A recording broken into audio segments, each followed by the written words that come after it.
Hey, I want to talk to you today about God calling you and sending you into maybe a difficult place. So we work with people, the ISA does. Many people are in very difficult situations, maybe in a city slum, an urban slum, work in villages, work in different tribes that have a lot of animistic beliefs, work in strong Muslim areas that are not friendly to the gospel. We have a lot of places where workers are. Some are dangerous, of course. Some are just maybe a little antagonistic.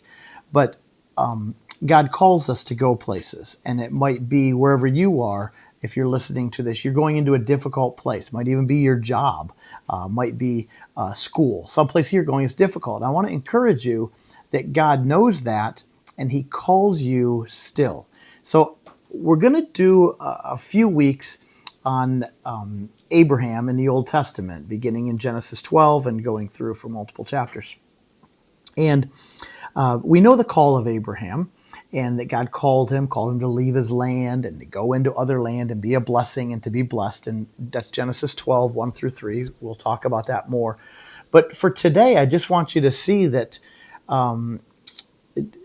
we read the Bible, from the end. We know the end when we read the beginning. So in some ways, we read it right to left in the book.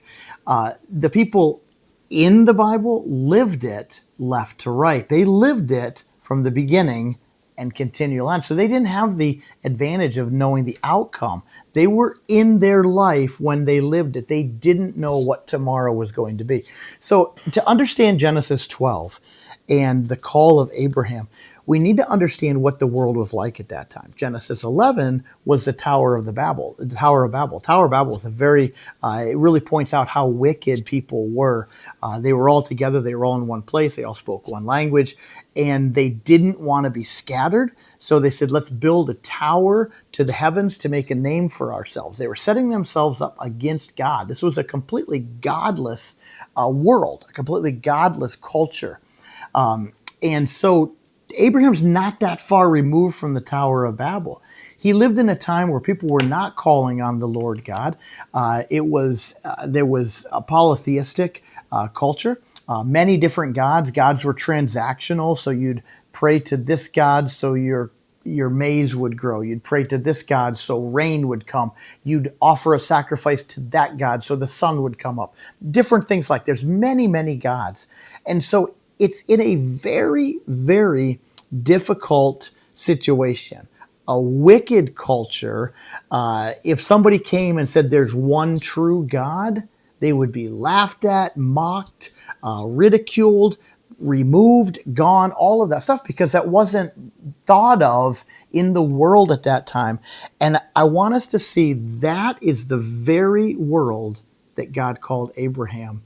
God called Abraham in the middle of a difficult situation, told him to go to the land he would show him, which was even extremely difficult, and God sent him there. God called him out of where he was, told him to go to where he was going to show him, and he knew it was a difficult situation, and he called Abraham. What were Abraham's qualifications? There didn't seem to be any.